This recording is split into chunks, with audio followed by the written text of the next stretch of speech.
Hey everyone! Today we're going to take a walk through Arcadia, Florida, a city known for its antique shops, its citrus industry, and for having the best rodeo east of the Mississippi. You may not think of Florida when it comes to rodeos, but it does have the largest rodeo on the eastern coast. The All Florida Championship is held here every March. It's been held here every year since 1929.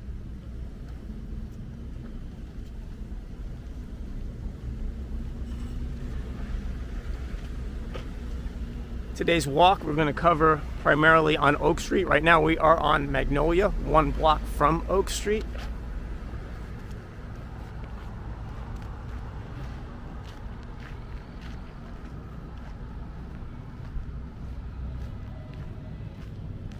Even the stores here on the second street, you might notice architecture is a little different than what you typically see in Florida, which is usually characterized by Mediterranean or Art Deco style.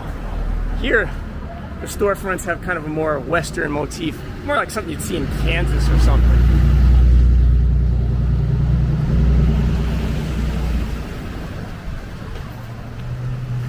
But how did that happen? How did a Florida town get a Western style with a rodeo? Well, first of all, location.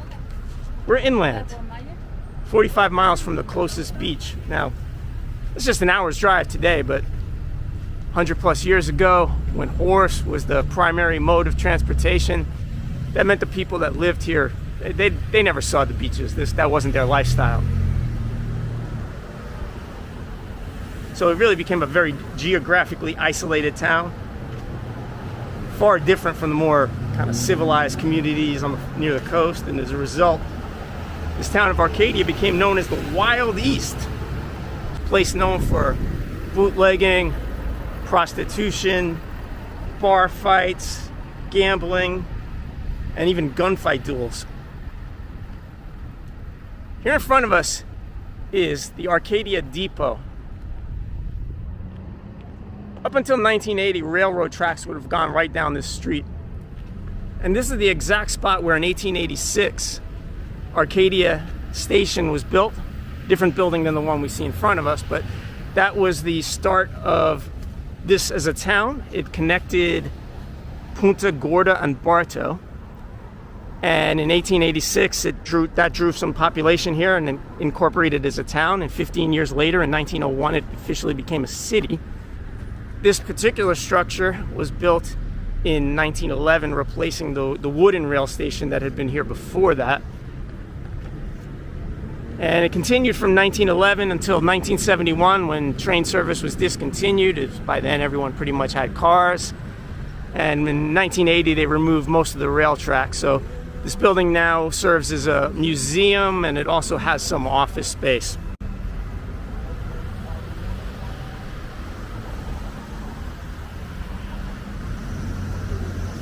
Besides the location, the other thing that drove the more kind of frontier style culture here was its history. Even before this building was built. In the 1850s, the Third Seminole War took place right here in DeSoto County, of which Arcadia is pretty much the center. The Indians lost.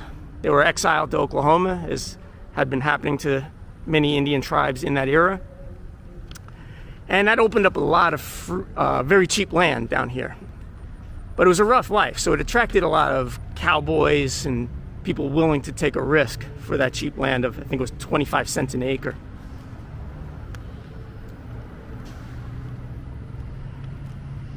So after the 1850s, some civil war fighting took place here as well. And then in the 1890s, something very interesting happened, was the Florida Range Wars. And what was happening there is, with the population, there was a mix of farmers, ranchers, and cowboys. Some of the cowboys started stealing cattle, and the ranchers responded by hiring assassins to ambush and kill many of the cowboys they suspected of stealing their cattle. The cowboys responded by committing arsons, so it was just a crazy wild place, thus the name Wild East.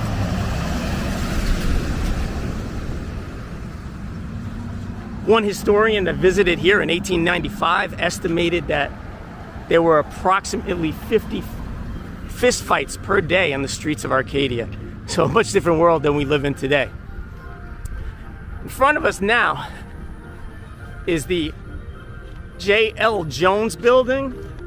This is actually one of the newer buildings we'll see today. This was built in 1926.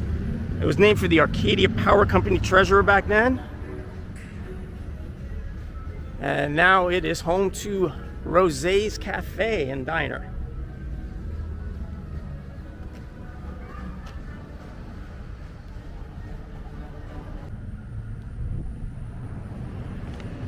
Back around the turn of the century, driven by the railroad station and the cattle industry, downtown Arcadia had grown quite a bit from its 1886 startings, but it was still a mostly wooden city and didn't even have a water system yet. So when a fire started on Thanksgiving night in 1905, literally 119 years ago to this day, it spread quickly, and 43 buildings out of the 46 that were in this downtown area were destroyed. The only surviving buildings were the 3 brick buildings. Basically, the entire city was ruined. That didn't kill the town's spirit.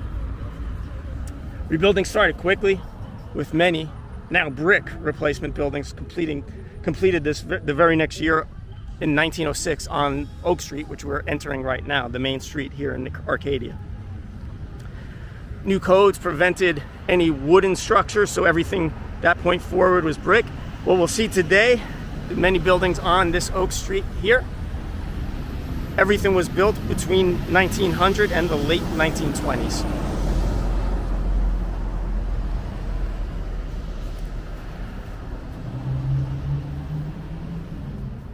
In front of us is the Tree of Knowledge, which occupies the main park here. This was a spot where local politicians and other orators would speak to the people of the town.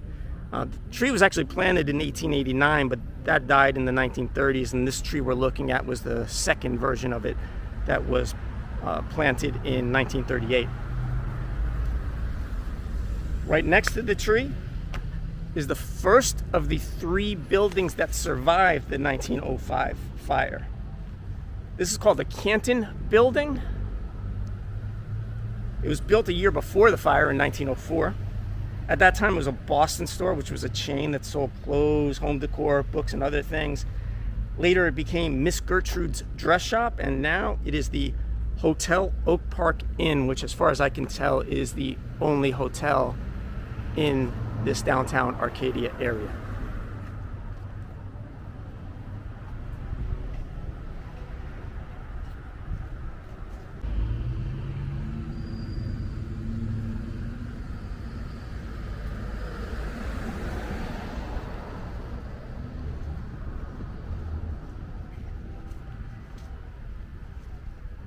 The second building that survived the 1905 fire was the even older Seward building, which for many years was the home of Freedman's Shoes, which still has the signage in front of the building today.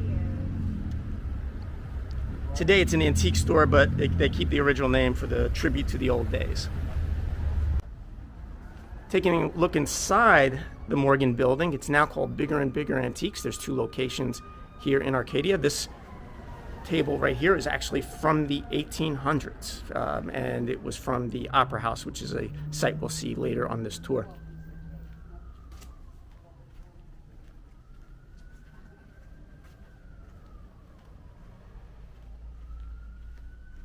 And there are actually 3 pieces in here that date back to the 1800s, and this was the second one of those.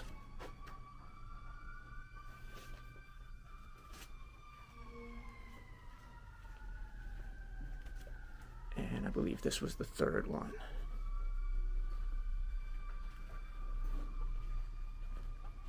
A very interesting material you can get here at Big and Bigger Antiques.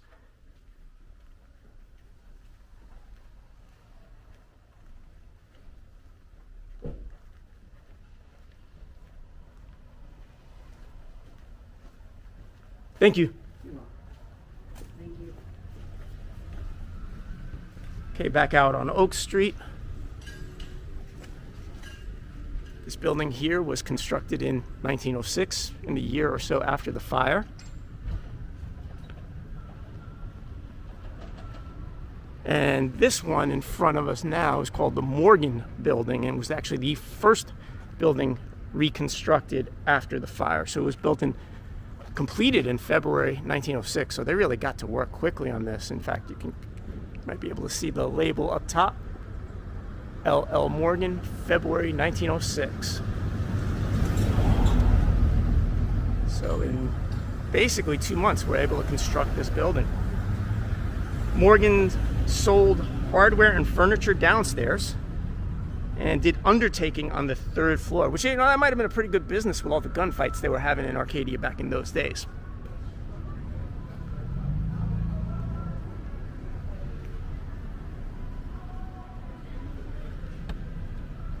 Here's another building that was constructed in 1906, the Daniel Building.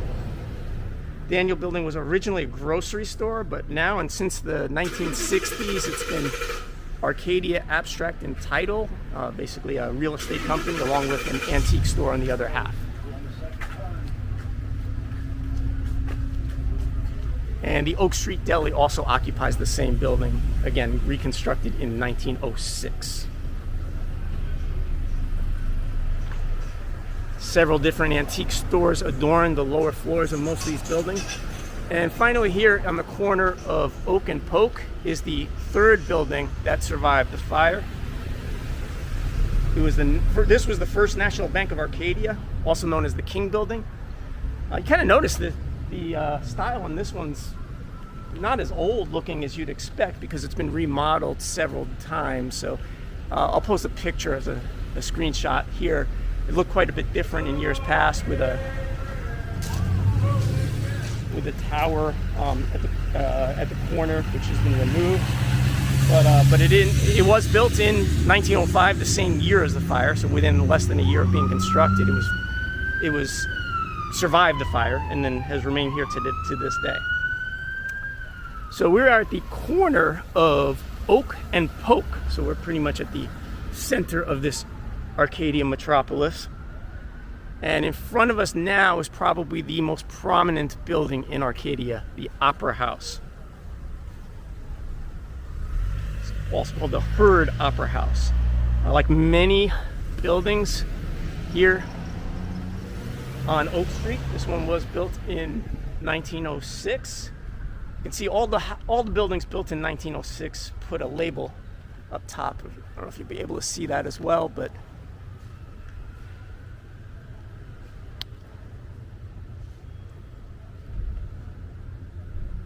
the Heard Opera House was first a loan and trust company, then it became Dozier's Department Store, then it became Eaton's Department Store. Upstairs has had offices, an auditorium used for operas, and later films were shown there. In fact, it looks like they now have live music, metaphysics, so it's kind of like a ghost museum. So interesting events happening here. The large building also hosts antique stores like the one you see in front of us on the ground floor. And upstairs, they also have, in addition to the musical performance, they have dancing classes as well. Across the street from the Opera House is the Rosen Arcade. This one's one of the newer buildings here. It's built in 1926, actually the newest building on this street. Everything else was built in the 20 years preceding that. It occupied a full block, as you see. And back in those days, what they called arcades were quite popular in Florida before the advent of air conditioning. Arcades would basically have a corridor with stores on both sides, and that allowed a little bit more airflow. First, this Rosen Arcade was a half post office and half Boston store, which I guess were popular back then. Later, it was Coach's drugstore and soda fountain. And more recently, it was the home for a saloon called Rattler's Old Western Saloon, which I think we're coming up on right now.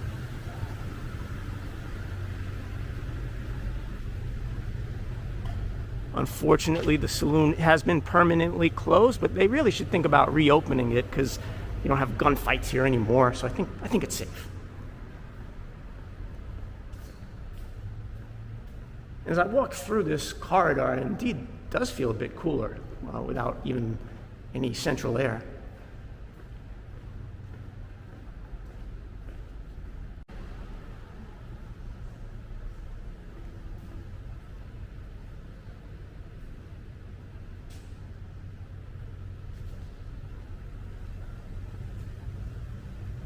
Coming back on Oak Street, right next to the Opera House, was a meat market, also reconstructed in 1906. William Esplanade opened the market right here in 1895.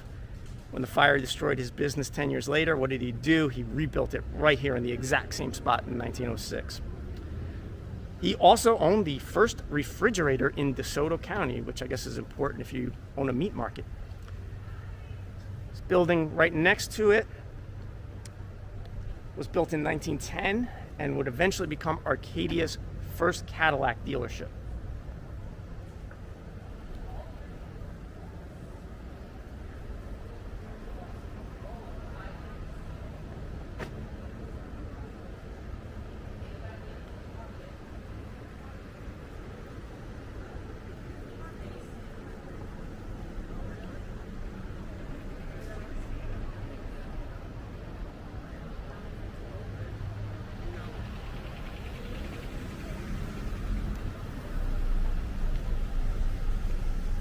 And right in front of us here is a very important building. This is where the fire started, actually in the stables right behind this building, or the building that was here before. It was then a wooden grocery store. Like so many of the other burnt down buildings, the owner, by the name of Fred Gore, the owner of Fred Gore, rebuilt it, called the Gore and Scott building, this time in brick, as we see. And over the years, this building has been a bakery, a library, and it's now a Western apparel store.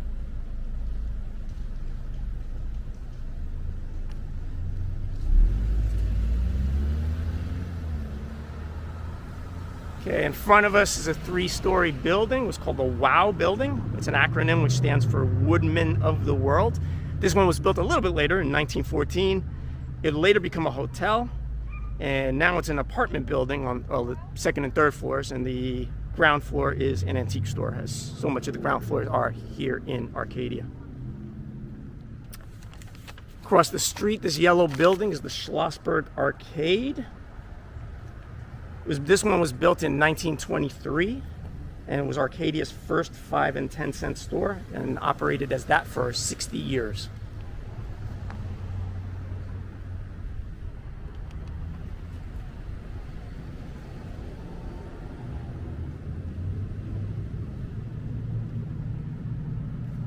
So today Arcadia has somewhere between 25 and 40 antique stores, permanent antique stores, most of them here on Oak Street.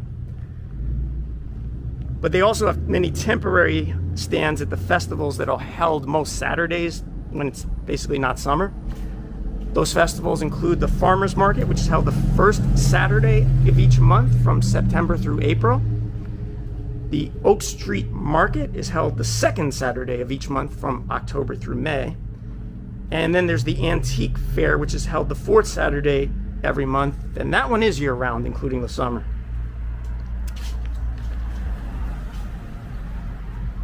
As you can see, it's a pretty small city, just a couple of blocks. It has 7,000 population, the downtown area covers 18 square blocks. In addition to the antique stores and the cowboy heritage, DeSoto County, of which Arcadia is the main city right in the center, is the #1 county for the nationwide for the export of citrus, oranges, grapefruit, watermelon.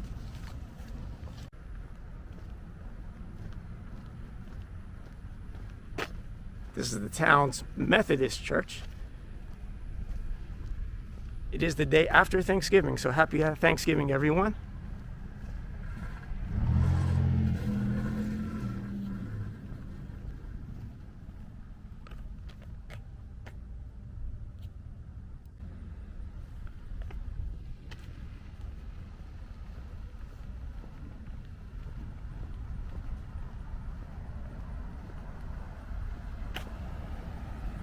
Being in Southwest Florida, of course, Arcadia has been subject to damages inflicted by various hurricanes over the years. Probably the most significant was Hurricane Charlie, which took place in 2004. One of the shelters during that storm was a civic center located very near to where we are, which was promoted to be able to withstand winds of up to 100 miles per hour and more. Unfortunately, the winds got up to 109 and basically destroyed the shelter, which is quite unfortunate for the people who were there. They had to be emergency relocated to another shelter, a high school located elsewhere in DeSoto County.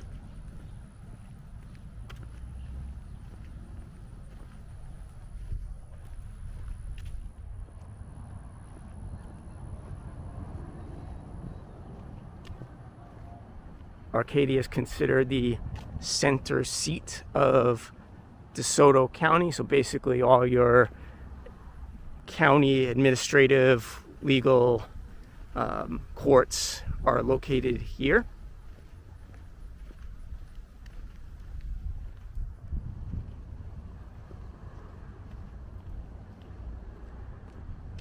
As mentioned before, if you want to go to a beach, Cedar Key, about an hour away, is the closest option. There's also probably some beaches in Punta Gorda to the south.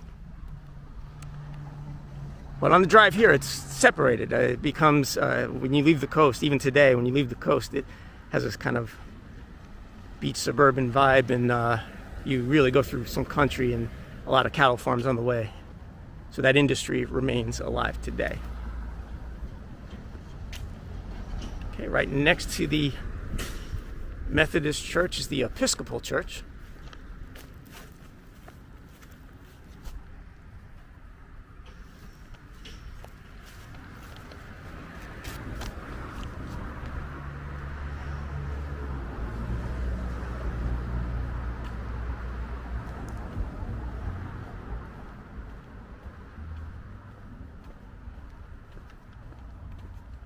It's a very compact downtown, just 18 square blocks, so pretty easy to walk all the streets within the city.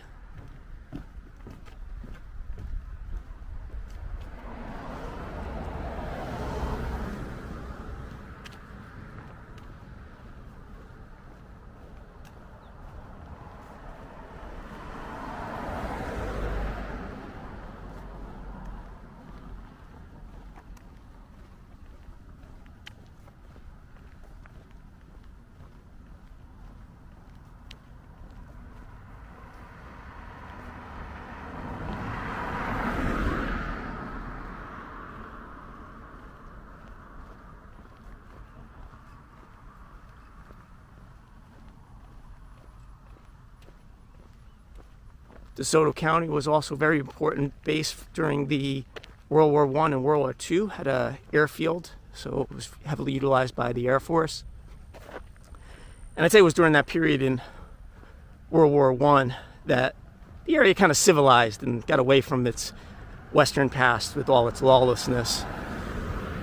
Prior to that, they were under-policed, and it was also known that sometimes instead of taking the trouble to bring criminals to justice, some officers would just shoot the suspects right there on the spot. But in the past 100 years, it's improved since its lawless days turned of the century. And here we have the First Presbyterian Church. So it looks like we're on Protestant Church Row here. These two blocks had 3 churches already, so it looks like they're quite clustered together.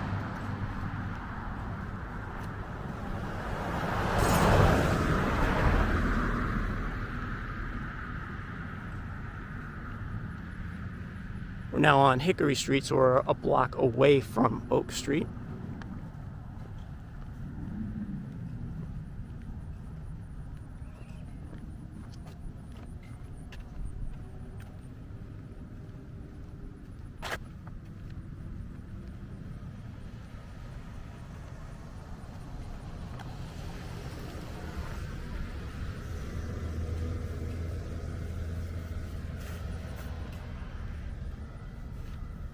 This cool building in front of us was the original Arcadia City Hall. It was built in 1926.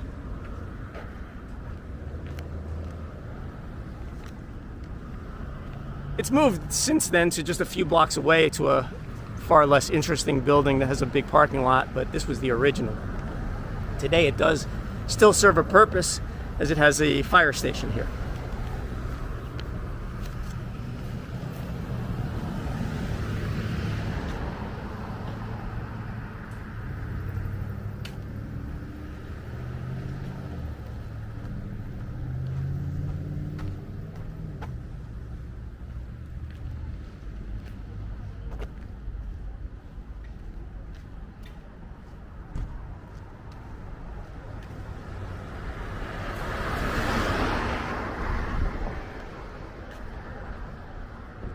Across the street, as I'm going here now, is the Arcadia Post Office.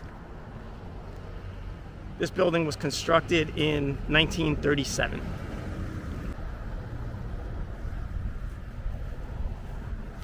And in front of us is yet another church. This is the Baptist Church. It's built in 1907, making it the oldest church building here in Arcadia.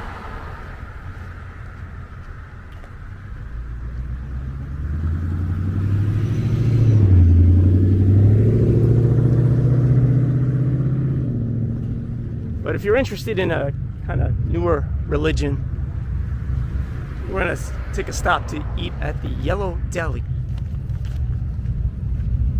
Yellow Deli is one in the 33 restaurant chain owned and operated by the 12 Tribes community.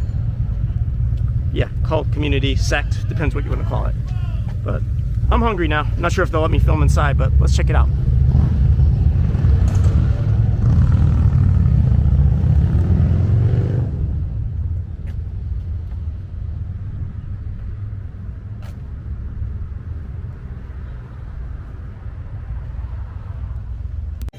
Looks like a pretty cool place. Gonna try the veggie burger, if you care. Try to take a little look around the place, see what it looks like. It's definitely got a cool rustic vibe. Everything in here is wood.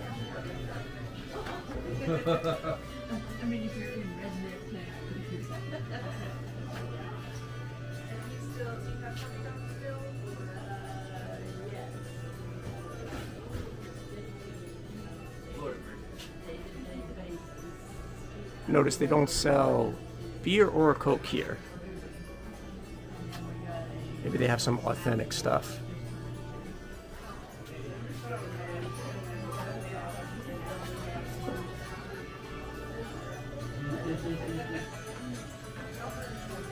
Very cool vibe in this place.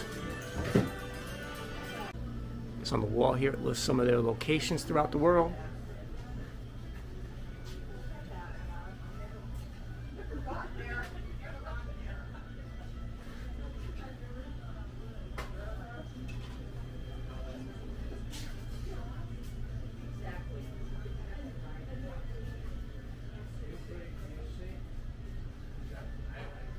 Unique places, not just US, but throughout the world.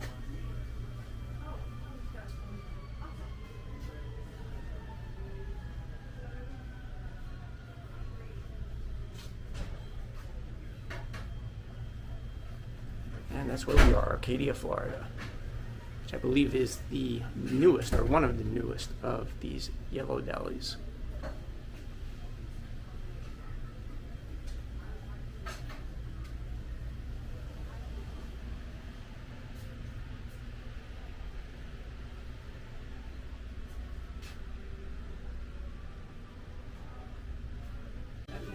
Here's the veggie burger and lemon lime mate I ordered for those of you who are into that kind of thing.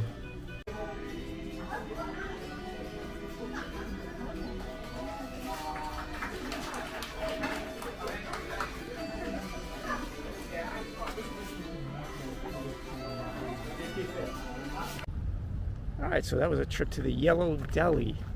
The deli owned and operated by the 12 Tribes sect, commune, often accused of being a cult. I gotta say, they were very, very nice, very polite. Those of you who watch my channel, I did a walk about a year ago in Clearwater, the home of Scientology. You can click the link up there or there. I don't know how YouTube's going to put it up. And they were not nearly as open. These people here at the Yellow Deli, at least, were super polite, which kind of makes the accusations against them kind of difficult. But let me touch on those. And, you know, everyone can make their own decisions. So, who are the 12 tribes, and what's their history? What are their official positions, and what are some of the controversies that have come up in the media and social media? The commune and its restaurant started in 1972 in Chattanooga by Gene Spriggs, who died in 2021. Originally, commune members attended outside churches, primarily First Presbyterian in Chattanooga. But they had a falling out.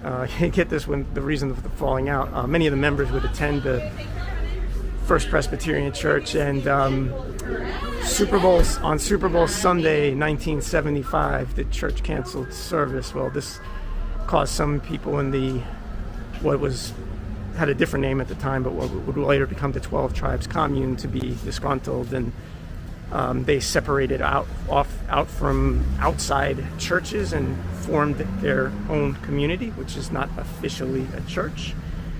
There was a lot of back and forth with them in different church organizations in Tennessee in the early to mid 70s. But over time they expanded. They moved to Vermont in the 80s. And in the 90s they started going internationally.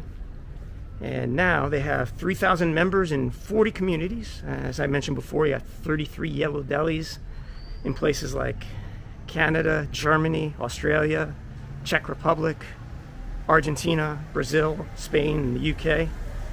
They're in many different US states. Arcadia location is one of the newer locations. It was opened in 2019. My waiter did tell me it is not the newest one in the US, though. There's been 7 or 8, well, worldwide at least, that have opened since 2019.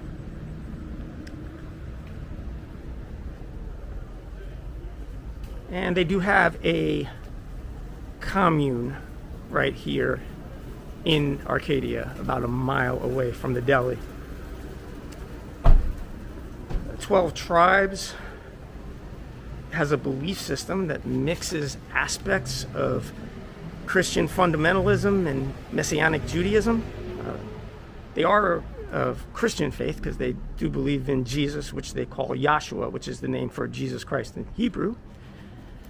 Their dress and hairstyle, it's kind of like a combination of hippie and Amish. They look like hippies, but they kind of hippies without the free love and without the drugs. They don't believe in drugs. They are against homosexuality, against sex outside of marriage. So they have quite strict or fundamental or traditional views. Their belief system is very much based on traditional roles. For example, women are expected to be the homeschool teachers or do work in the kitchen, with all the physical work being for the men. They are somewhat insular in that they only do homeschooling for their kids.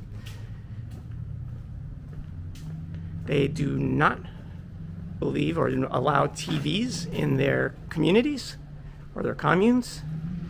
That said, they do have a website, so they're not completely technologically adverse. I'd say some of the females kind of did have an Amish look to them, kind of modestly dressed. They do allow entertainment, but it's non-secular. So instead of using the music and movies that we have, they create their own music. In fact, the Yellow Deli had songs created by people from the community, both here in Arcadia and in their other 40 or so locations worldwide.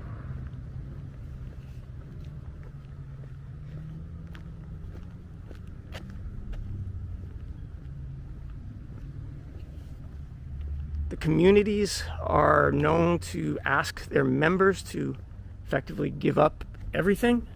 By the way, here's a home that was destroyed as a result of the recent Hurricane Milton, which did affect the area, as it did affect many in the west coast of Florida. But getting back to the 12 tribes,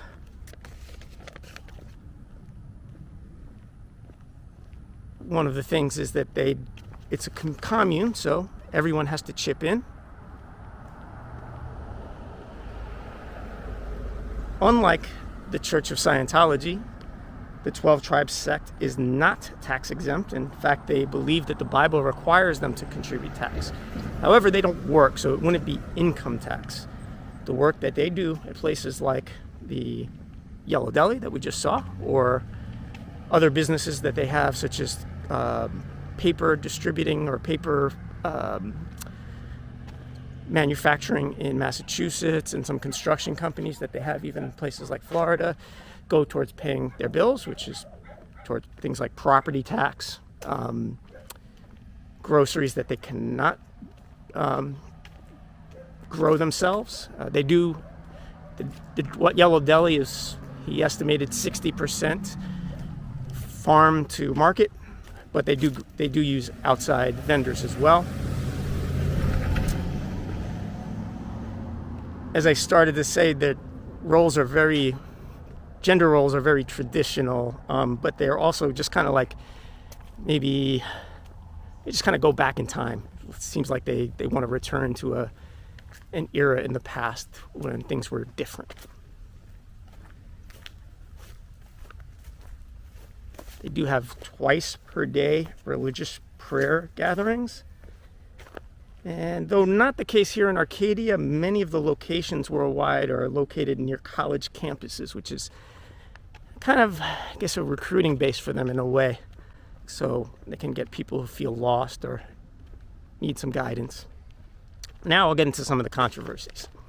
And like I said, these people were pretty nice, so some of these are kind of hard to accept, but these are things that some people who have done documentaries have found or discovered or identified. But one of the things was racism. Now, they do have black people that are members. In fact, I saw one in the deli today.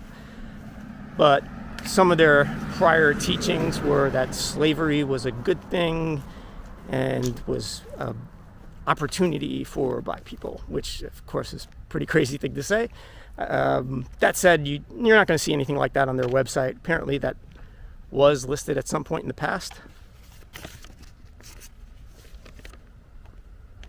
But that's one of the charges against them. Another one is anti-Semitism. There have been some teachings in their prior books that indicated that the death of Christ was the fault of all Jews. They deny this, and in fact have many practices that are similar to Judaism. They respect Saturday as the Sabbath. They celebrate Yom Kippur. They use Hebrew for their namings of religious figures. So that one is also questionable. Another one is, of the charges that outside agencies have made, is child labor. Indeed, their children do work, but they have replied that this is primarily assisting in the farm or learning carpentry and things like that, not so much like hard labor. But probably the charge where they have the most trouble and have caused the most controversy for them is the child discipline, or potentially to the level of child abuse. They do admit they do forms of corporal punishment, such as spanking and such as hitting children with a rod, but their defense was that they never do it to the point of injury. Some undercover exposés have indicated otherwise. It's quite a bit on YouTube or other places that you can see some of the controversies such as that. There was one case, and by the way, I'll take a pause on that a second. This house here was their prior commune. They've moved to another smaller house, one-story house, a few blocks, maybe 3/4 of a mile from this very location.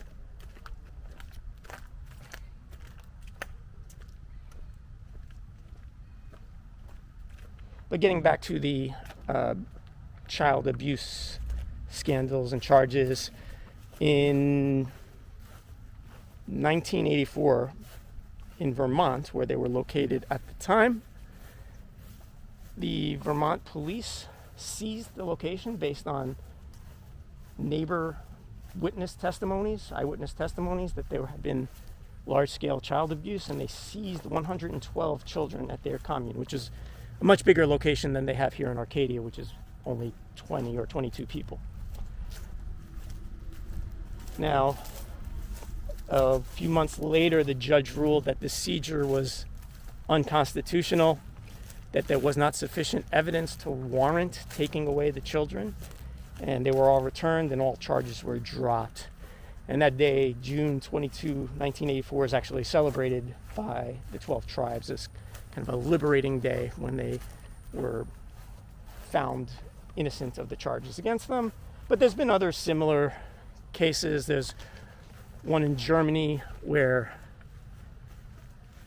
an undercover expose indicated some child abuse that was significant enough to warrant police involvement.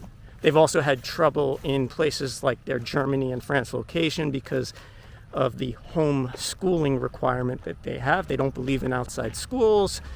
And in some countries such as Germany and France, that's illegal. You need to send your kids to school. They kind of got around it by officially having a school on their location, but then it was deemed by the government that it didn't meet the standards because they didn't have qualified licensed teachers there. And one of the more zany charges that I have only seen this maybe once or twice on the internet, and I don't know and could not in good faith ask any of the people at the deli or the commune this question, but supposedly the 12 tribes have as a goal that they want to produce an army of 144,000 male virgins who would prepare way for Christ's second coming. So I don't know if that's true or not, and I'm sure even if it was, they wouldn't admit to that, and it doesn't even sound real. But anyway, that's some of the things that some of the people who are doing exposés on the internet have charged. So as we walk through the former home of the Arcadia 12 Tribes commune, I got a chance to visit their current one, about 3/4 of a mile from here. Super nice, super welcoming. They really only tried to convert me a little bit, so almost hate to say anything bad about them. Yes. Every gathering, we begin with music and dancing. Sometimes we don't dance because we don't have enough dancers. No. Really, a community of 22 people is a relatively small community Right. for the 12 tribes. Okay, compared to some of the other locations, yeah. And we kind of have a special purpose here, in that some people come here and just, wherever they were, just wasn't working very well, and they maybe needed help in their relationships. And so there's an amazing couple here, Gesha and his wife. They have such a way of getting in there and helping people see things they don't just want to see. So. And believe it or not, this house across the street from the old location was a crack house. Well, it doesn't look like it in this nice tree-lined neighborhood, but according to the former neighbor, it was shut down and for selling of heroin and crack.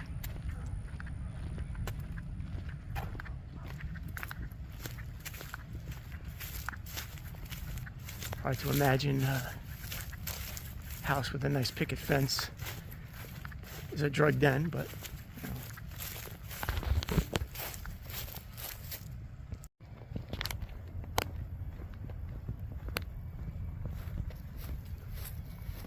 another house that looks either severely damaged by Hurricane Milton or was also seized in a drug deal. Who knows? Probably the hurricane damage.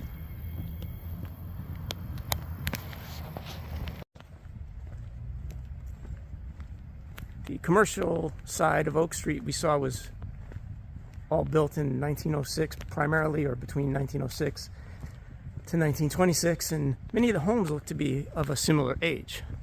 Just a few blocks away on the residential part of Oak Street.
Yeah, I'm walking because that guy just.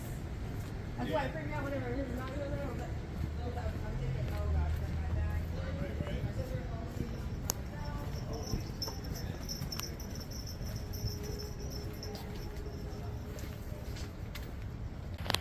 All right, well, that was Arcadia, Florida.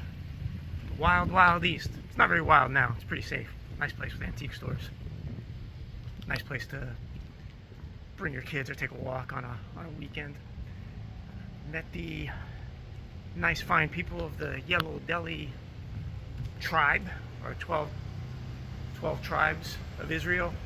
Yellow Deli restaurant employees that are part of the commune, and I don't know, despite the charges against them, I don't know, I mean, I'm sure some of them are legit, and there's been a lot of improprieties by the sect as a whole, but at least the people I met here in their small Arcadia commune were super nice, and have a hard time imagining them doing anything as evil as been charged by some of the media outlets, but you know, who knows.